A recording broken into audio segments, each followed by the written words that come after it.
always tell when a streak's going to come to an end. You win a couple of games, you probably shouldn't. There are teams out there that could use that quality of playoff goaltending. All right, Ray, you ready to do this? Yep, let's go.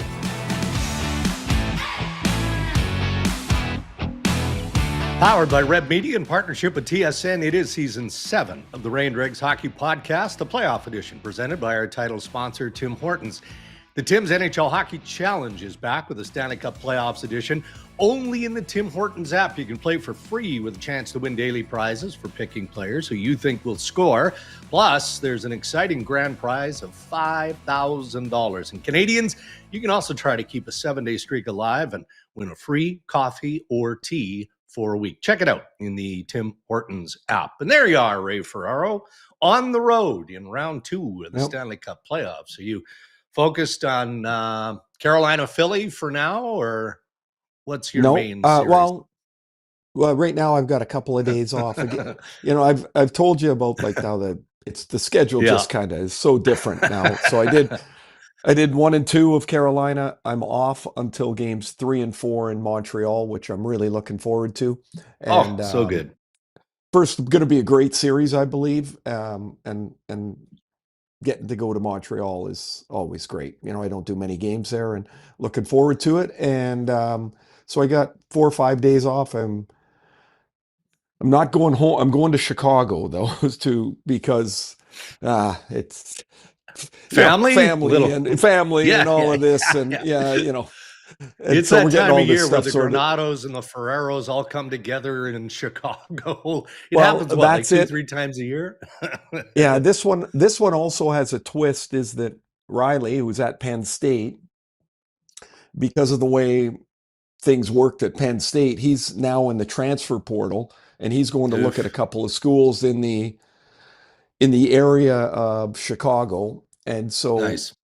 Thursday, Friday are going to be doing that, which I'm looking forward to. And then we'll get him spotted, and or he'll decide where he wants to go. And then I can go to Montreal. So if you like my suit jackets in games 1 and 2, you're going to like them for games 4 and 5 too. So stealing a page from Glenn Healy when he was a broadcaster, and obviously Jonesy, right? Keith Jones would wear the same sort of black blazer for the entire postseason run. Yeah, but Jonesy did that because he wanted to see if he could get away with it. Yeah, Heels did it. Heels did it because he was just cheap. And like there's a difference.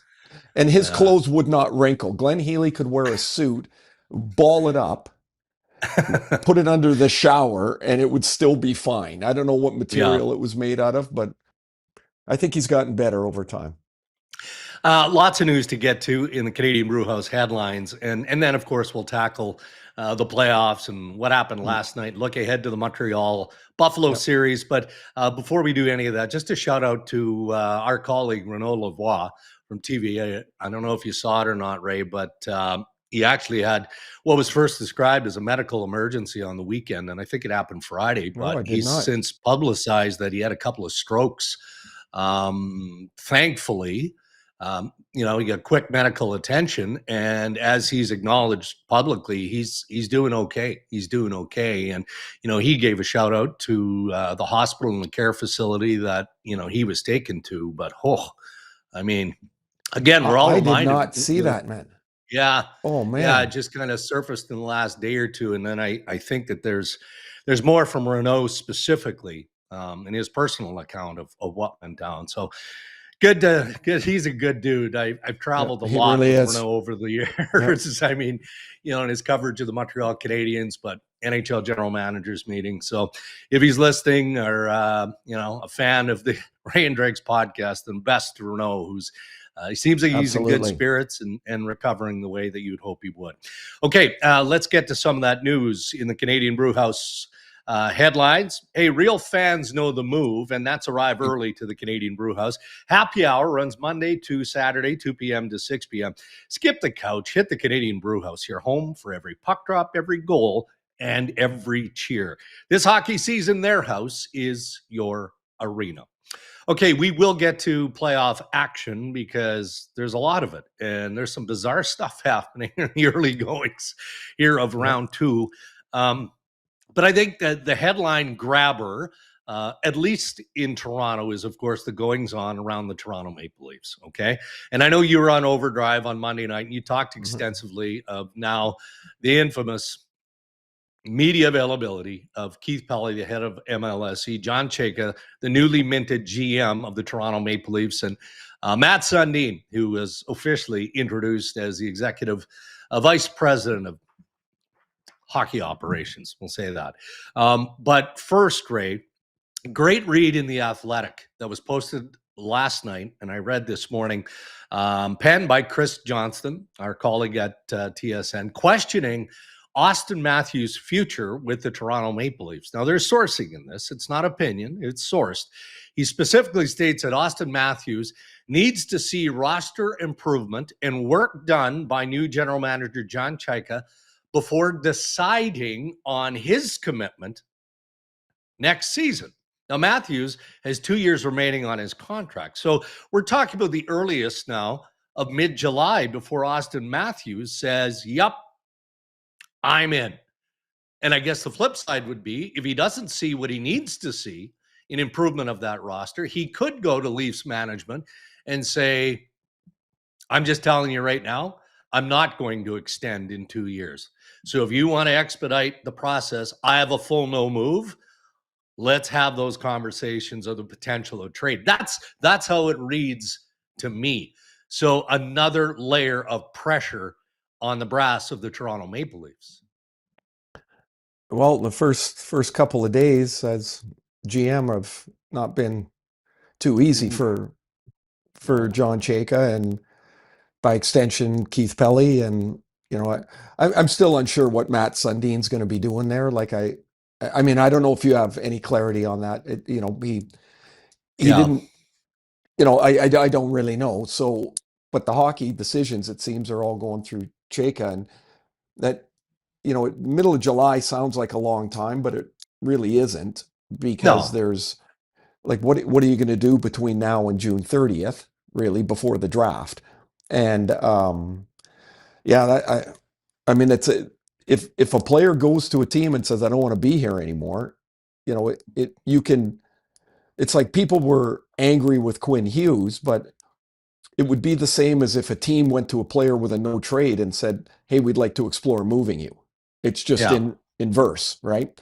So that would be seismic if that were the case. And as I mentioned yesterday, I don't think you can delude or should delude yourself into thinking that it's just a player or two away from making the Leafs a contending team again. Right. It's not that. There's a lot of, if you look and with an unbiased eye, there's some holes there, and it's easy to identify. It's harder to execute that the team would be better. Like he wants to go and address the defense. That was one thing that he mentioned, and I mean that's pretty obvious. You can say, okay, Taneb's going to be back or should be back, and he's 37 years old. Like there's diminishing returns on everybody, on anybody at that age, and so now you're going to go get a defenseman. Well, what assets do you have to move if you were to get a defenseman that's actually going to change the way you play? And I think more than anything, that becomes the initial challenge. And my view is that they should turtle at the moment. Like, don't keep trading off assets and keep chasing something that you can't probably get to. Acquire a little bucket of assets and then start moving forward. I'm not saying 5 years of collection, but collect for a little bit here.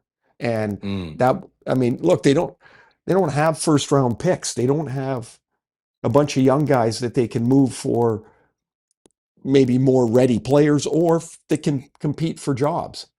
You can go through three or four trades in the last couple of years that impact where they are now. The Foligno for a first, the Lawton for a first, the disaster of the Carlo trade, like all those things all add into where they are now. And that's just three that you can mention. They've got a pretty tall task in front of them.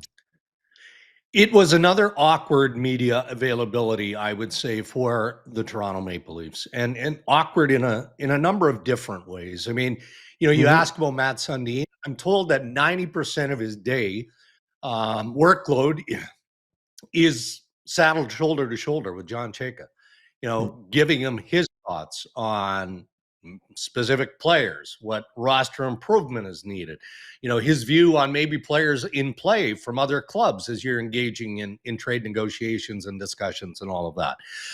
But, look, if Edward Rogers calls Matt Sundin, he's taking that call and he's answering questions from the board of the Toronto Maple Leafs, right? I mean, that's going to be part of what he does. But I say awkward because, I don't think Matt's had any idea what he was getting into when he sat down at that podium. I mean, it was weird. You had cheering from MLSE staffers who were in attendance there. You had Keith Pelley doing his best to deflect and dismiss the tone and just the approach, right, of certain media members, really fixated on the past of John Chayka as opposed to what the future looks like. So I guess we collectively as a media don't have much choice, do we? I mean, we can spin our tires and talk about this and chew on the things that they didn't say, but isn't it mostly now, if not all, about the future and how quickly they can act, what direction they will go, whether they will take your advice and the advice of others to be patient in a process that requires more attention? I mean, I think that's what Leaf fans need to see and need to know. Well, it gets to the point, I guess, that they've made their decision, whether you agree with it or not. And I, quite frankly, was stunned that this is where they landed. Yeah, with Chayka, yes, yeah, I was stunned that this is where they ended up, because it's not like there was a shortage of candidates. I would be interested in what got you to the point, other than talking to people, which was the answer yesterday from Pelley. But what got you to the point that, it didn't matter enough that he got suspended from the league? It didn't matter enough that they made some hockey decisions. This is not about whether Arizona had any money. They drafted Victor Soderstrom, number 11 in the draft. He never played. They drafted Barrett Hayton at number 3. Look at the players that went immediately after. Those are the decisions that I'm interested in, the hockey ones that would give me a little bit of pause. But once they make this decision, there's going to be more articles written because it's interesting. History is interesting. Yeah. And history brings you to the present. And the present, you hope, won't be the same as the history. Yeah. But I would be worried about it. And so that makes the total package a surprise to me that they ended up here. And okay, so well, I look, Dregs, they've got so much work in front of them. Yeah. And right now they're gonna punch the wind here for a little bit, because you can't quell all the rumors. But it was not a good performance at the press conference. Like it wasn't forceful, it wasn't confident.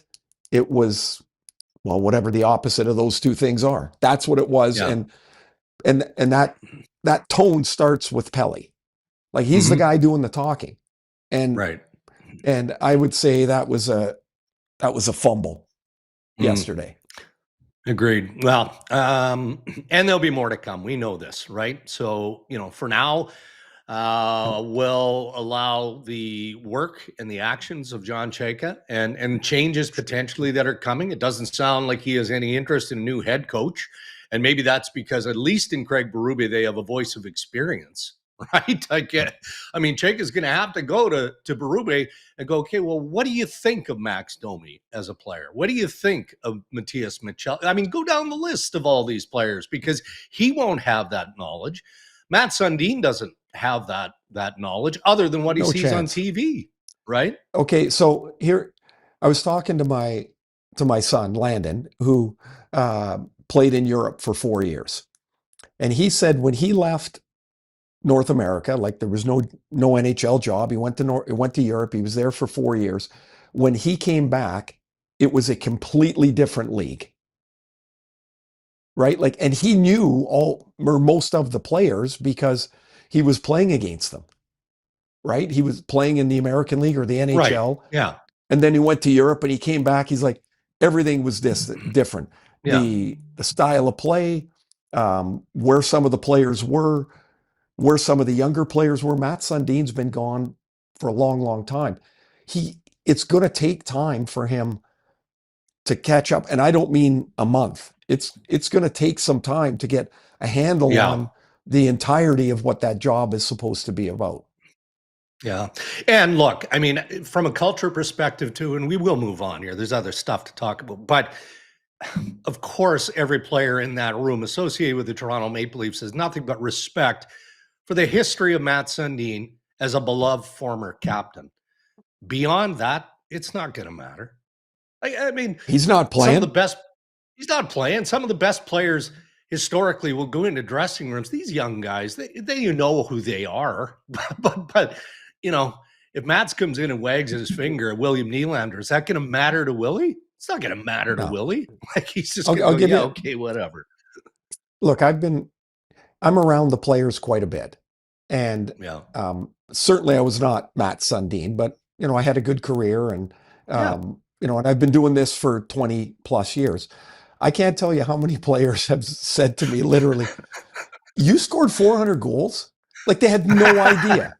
It's like I just dropped off the moon and Yeah. became, a broadcaster. So these guys, they'll go, Matt Sundin, yeah, he was a great player, and then they're going to look and go, "Holy, he was Yeah. great." Yeah. And then they'll go on to the next thing. Like Yeah. you can't, if you're not in it, you can only impact so much of it. And Right. that's the same for any manager, Mhm. right? You're not in the room. Yeah. You can try to build the culture with the people you bring in, but then it's up to those guys. I mean, Yeah. you know, Department of Player Safety busy, Ray. Busy. They've got the Charlie McAvoy slash is a doozy. So, oh boy. yeah. I mean, what does that number look like? 6? More? Well, it depends. Are they still applying the playoff standard? Like where, Yeah, I don't know. Probably not because yes. it drifts into next year, obviously, right? So, Well, yeah. I say 8. I mean, he took a baseball swing at him. And obviously, I ran lucky into, Benson didn't get hurt, right? well, I ran into one of the officials and we were talking about it, and he said, "Man, he must have got him like right on the protective Like, part of the arm." Like he goes, sure. like how the guy was lucky. Like the Really point lucky. that you just made. Otherwise, he could have been.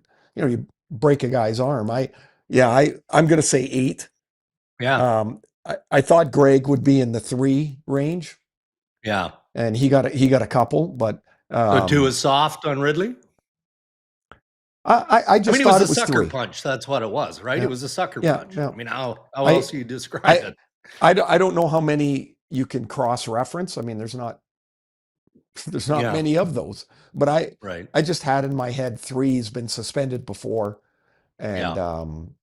but it's 2, and so not no use. 2 or 3. I'm not gonna. You're splitting hairs, I No. guess, in that No. case. Yeah. Keeping an eye on the draft lottery. We're recording here Tuesday Yeah. morning. So, I'm always fascinated and for obvious reasons, right? I always want the seedings to not matter, even though they should matter, right? I mean, Vancouver is positioned the best based on odds going into the draft lottery. And I'd like it for the Vancouver Canucks to get the first pick overall because it's a shot, man. It's an injection into your future. Regardless, and then we can start debating about, okay, well, do they take Gavin McKenna? Do they take the Swede? I mean, you go down a number of different paths. But from your perspective, you do a lot of Vancouver Canucks games. Yeah. Chicago has enjoyed the draft lottery for a number of reasons. You've got the New York Rangers, so they're your top three. But from a community and from an organizational perspective, what would it mean to the Vancouver Canucks to get that first pick overall? Well, assuming my assumption, and I don't dive deep into the rankings and stuff until I get closer to the draft, then I pay more attention. It seems like it's McKenna that would be at the draft, be at the top. I think it would be important on several levels: where he's from, the type of player he's from, or the type of player he is and projects to be. I think it's an injection of energy into the hockey team and to the community that's, after a really lousy year, is looking for that. What I would say is, like, there's going to be this rush of, you got the pick or you didn't get the pick. So when Connor Bedard was drafted, right, like, that was a big deal and a huge shot in the arm for the Blackhawks. Remember how all of a sudden, Dregs, they were selling jerseys and like all of that stuff. But what if you were Anaheim and you didn't win, and you ended up with Leo Carlson? I like Leo Carlson too. Not a bad player. Yeah. So there's, at the top of the draft, there's McKenna, there's Stenberg, there's Chase Reed, there's Malhotra, I guess. Yeah. I think he's stepped back a bit. Carson Carrolls is a guy that's got kid plays up in Prince George. There's like 5 guys that are legit. That are, so you're going to be one of the first 3 picks, all those teams. And once you draft the kid, you hope that he gets on the trajectory and the development path you hope he's going to be on.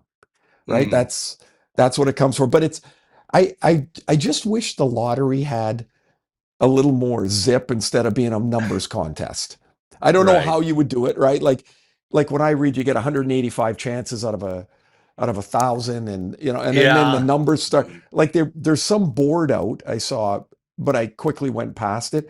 It said, here are the numbers that connect each team to the first pick. I looked at that, Dregs, for a half a second, and I went, what the hell does that even mean? I felt like Costanza's dad. I felt like Costanza's dad. What the hell does that mean? So so we'll see tonight. I'm excited, or I'm excited to see it. Yeah. I mean, only 11 teams. I say only, but only 11 teams qualified to get the first pick overall. So, it is rightfully staggered to favor the worst teams in the regular season standing. So I don't know if I'm excited, but there's enough intrigue for sure. It'll be interesting. Okay. We will get to the games ahead. A couple of days ago, obviously the Oilers have their end of season media avails. And, we talked about Auston Matthews and what he may or may not do relating to the Toronto Maple Leafs as early as next season. Man, Leon Draisaitl did not pull any punches coming into that availability in what his level of expectation is. And likewise for the captain, Connor McDavid. So when you hear what we heard from the two, decorated leaders of the Edmonton Oilers, and you're Stan Bowman, or higher office, maybe as high as ownership, I don't know. What are you taking away from that? Like, we're obviously our superstars aren't happy. We can appreciate they're not happy, but these guys are demanding that we make improvements. So we better get to it. I mean, like, how else do you read into it? I would be nervous, right? Like, and Stan did not look very comfortable up there after those, and I just, Draisaitl's his tone and his directness and unemotionality to it. Like, he's a well-spoken, like, he's thoughtful when he speaks, right? He is intentional in what he says. And I can't even begin to say, oh, I didn't like this or I didn't like that, because what would I have disagreed with? What could you disagree with what he said? So if you're a player of that caliber in the world today, you get to have that opinion. Now, maybe they always had it, the players at that level, right? Like maybe they always had that type of sway or that type of impact. But you say, what if I'm upper management, or what am I thinking? Well, McDavid left us money on the table. We used it right away. Like, I see people going, oh no, that it doesn't matter until next year when the cap goes up. But they spent $7 million times 7 on Jake Wallman. They already did that. Mm-hmm. They're now tied. They made a trade for Tristan Jarry. They're tied to Jarry's contract. Like, you can't make them go away. Like, those are a couple of the moves initially that they used.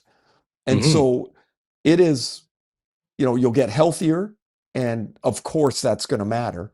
But how do you improve the team? That's basically what they said, like the high expectation and an average team. I mean, it's a pretty accurate assessment of what the season was, and that was from McDavid. And again, it's not like Toronto, but it's the same theory I have, is that you can identify the players you need. Yeah. But how do you get them? Yeah. And so that's a challenge, man. And everybody starts fighting over 8 or 10 players. And sometimes you get them and sometimes you don't. You make a good point though. Like today's player, and you have to be in the elite, I think, to have any impact when you're speaking as candidly as Draisaitl did, as McDavid did. And I was reminded, and especially listening to Leon, of Connor Hellebuyck, end of the year with the Winnipeg Jets. Right. I mean, but Winnipeg would be in that same category, right? I mean, you watch the Jets closely, you can see what they need. The question is, okay, that's what we need. How do we get it? It's not that easy, but that's the demand of a Vezina winning goaltender in Hellebuyck, and 2 superstars in McDavid and Draisaitl. And again, even though Matthews isn't quoted, that's the inference from the captain of the Maple Leafs. Like, I don't recall in recent history where we've had 3 or 4 more prominent star players put their team on watch like this. I don't. No, this is very NBA-ish. Where where the stars carry a big stick, and those become really difficult situations to manage. Because again, if you get to the point where those players say, yeah, I'm not happy with where we are, you need to make some kind of move. Well, the GMs around the league are licking their chops. You're going to get an okay deal. You're going to get the best deal you can come up with, but they all have no trades, and they're going to give you a few teams to work with, and that's it. That's it. Okay, let's get into the playoffs again here, right? And we'll look back to the start of some of the series already, but I do want your opinion and forecast on Montreal and Buffalo. The opener of that series is tomorrow night, Wednesday night in Buffalo. Is there an edge that you can establish one way or another, or as we always like to call them, is this just another one of those pick'em series going in? I think they're, like, in the first round, it felt like LA wasn't going to match Colorado, right? You're like, that's not going to be. That was the one series to me that felt lopsided. Now, Carolina beat Ottawa in 4, and those games they felt a little different. Like, Ottawa could have won a game for sure. But most of the series felt like they were really going to be very close. And in the second round, to me, it feels like Carolina's spread out from Philly a little bit. But yesterday's game 2, Philly had it. It was 2-1. Yeah. And, like, they had it. And they had a great overtime. They could not score. And now they're down 2. So every other series, though, I don't see where the gap in the teams are. Yeah. So you're like, I picked Buffalo to win the series, And it's one of those picks that I'm sitting there staring at my computer and going, I don't know if I like this pick or not, but I got to pick somebody because, ESPN said, hey, send your picks in. And I'm like, so I don't you know want what to. I give Buffalo the edge because I think their defense is really, really good.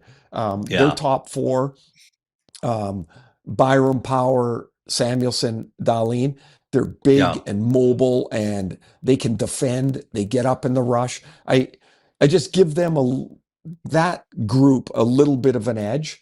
I think Montreal has a bit of a goaltending edge. I mean, Dobish there's no way around it. He went toe to toe with Vasilevsky and he beat him, right? In the last game, he beat him. And so he did. I just the slightest margin. I do think eventually somehow Buffalo's power play is going to score. I can't believe they've been a mess since the start of April. And maybe they won't get it figured out, but it seems like they could. Buffalo's penalty killing is excellent. Okay. Very, very good. And so if they get anything out of the power play, I'm splitting hairs here. I was so impressed with Montreal. Do you know what I love, Dregs? If you look at the goal Suzuki scored right before the goal, there was like this 4 or 5 man scrum for the puck. Montreal won way more of those than I thought they would win. I thought that was super impressive. And because they were able to do that, they're able to keep the play alive. Now, Game 7 is a flat out Houdini escape. Like it is, one goal's going 5 feet wide, the other one hits the goalie in the ass, and you win. But they are full marks for they're a good team. I'm going to pick Buffalo in 7. Just I don't know. That's my pick. We do give coaches credit because they deserve that, right? I mean, there are adjustments that happen in game, there are lineup decisions, structurally, all of that. Right? That's definitely the hockey side. I think though that there's also a mental attachment to this, and I thought that Marty St. Louis, his post game comments after losing in overtime in Game 6 were interesting. He wasn't exhausted. He wasn't wallowing up on the podium talking to the media. What he spoke on was his belief that the growth from that loss in Game 6 would help them going into Game 7. And that's kind of how it worked out. Like he's like, things happen for a reason. Maybe we have to experience this disappointment and loss on home ice, as stinging as it is, and just park it because Andrei Vasilevsky he stole the game, right? In Game 6. So let's move on and learn from this experience. And it kind of played out that way in Game 7. I mean, players would feed off that. Fair? But it's not one day. It's like day after day after day. Coaching is a consistency. And when I hear Marty talk all the time, he sounds so wise. Like he does not get emotionally available in public very often. No. And so there's always a thoughtful way about the way he speaks, but you can see why players would gravitate to him. There's some guys that are quiet and don't say much, and you're like, nah, this is different. Like if you're around, I got to do some games last year with the Canadians in the playoffs, and I'm around Marty a little bit, and I was like so impressed with just the way he conducted all of that. The media, the way he talks to his players in public that we hear, the way they seem to respond to him. He's done an exceptional job. He really has. And the Canadians they're set up here, it seems like pretty well they're just entering into what could be a really good phase for them. They're well positioned, and they're still. It's not like Nick Suzuki's 32, right? No, they're just coming into their primes. These guys, and man, they're a fun team to watch. Really and fun. Marty does an amazing job. He really has. I've got him. I got him on my Coach of the Year ballot, by the way. Yeah, deservedly so. Yeah, Yeah. deservedly so. And I'm assuming Dan Muse, Lindy, Yeah. would they be? Yeah. Yeah. I went, they're in there. I have Cooper in the mix too. Should be. Um, Yeah. Shocking he hasn't and won, right? yeah, but I didn't vote for him for that. I voted for him. He's one of my guys on the ballot. They were without 7 different defensemen this year. Yeah. And like, I think he did a masterful coaching job. And they, somebody had a great point. The two games that he coached this year, the gold medal final and the game 7, his teams outplayed the other team. They got goalied in both. And what can you do? We talk about the hockey gods. That's just the way it worked. And there were some very good coaching jobs this year for sure, though. And by the way, just to wrap up Tampa Bay, Victor Hedman has come out publicly with a statement acknowledging that his personal leave, his time away, was to focus on his mental health. And so, he's managing his own personal struggles. But in the statement, he also acknowledges that, I'll be back and I hope to be better than ever. So, it's always those things, right? Like, I think that we in the media gave Victor and the Tampa Bay Lightning the respect that is deserved. I don't think that too many people were speculating or poking and prodding. I think that there was a fair assumption that something like that was what he was working through. But in his own time, in his own way, he's acknowledged that, I've been wrestling with this issue, and I'm going to continue to do that, and I'll be back, and hopefully I'll be better than ever. So all the best. Whenever I hear this, whenever I hear this, I just, like, these are young guys, right? Like they're young guys, and you're like, man, I hope whatever it is that the struggles with, you can get a handle on. That's it. Agreed. Okay. Let's look at the 2 series in the West, and then we'll wrap up the Canadian Brewhouse headlines. Vegas has a bit of mojo here, don't they?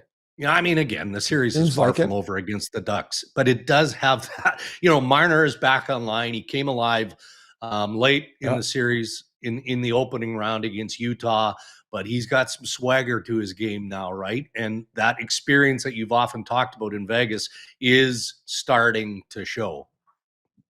It is. I watched, I wouldn't say super closely, but I kept an eye on last night. And after we were done our game here in Carolina, and I was like, man, Anaheim looks pretty good. There was a long time in that game that I couldn't tell you. I knew Lucas Dostal was in goal, but I couldn't tell you who was in Anaheim's net because they were never down there.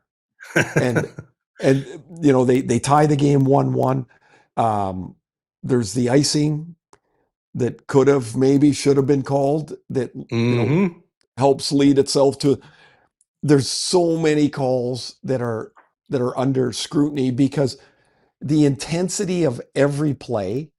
I don't know if it comes out on TV. I don't really know if it does, but even like the way guys are changing now. Yeah. So like Carolina's got 3 too many men on the ice penalties, and I think part of it is there's a change, and the guy that's coming on the ice is like, I can't be late. And so he jumps, and now there's too many guys. Just, like everything is, and it's that way for the officials too. Like, I thought that was icing last night. I thought that should have been blown dead, but that break went to Vegas. Then they, Hart made some saves. They locked her down a little bit, and they get out with game 1, but that's not an easy series. And in my mind, Anaheim is, they're going to be a problem in that series, I think. Yeah. Colorado Mini, man, that was a head spinner.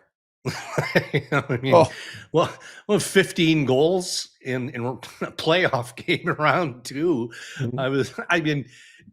Every time the puck went from one end to the other, there was a stretch where it was in the net. Like that one has the makings of being, it's going to be a physical series. That's just the way the Minnesota Wild want to play it, right? But clearly both teams are going to want to try and tighten things up if possible. Well, I loved Bednar's comment after they said, could you explain that? And he was like, no, I can't.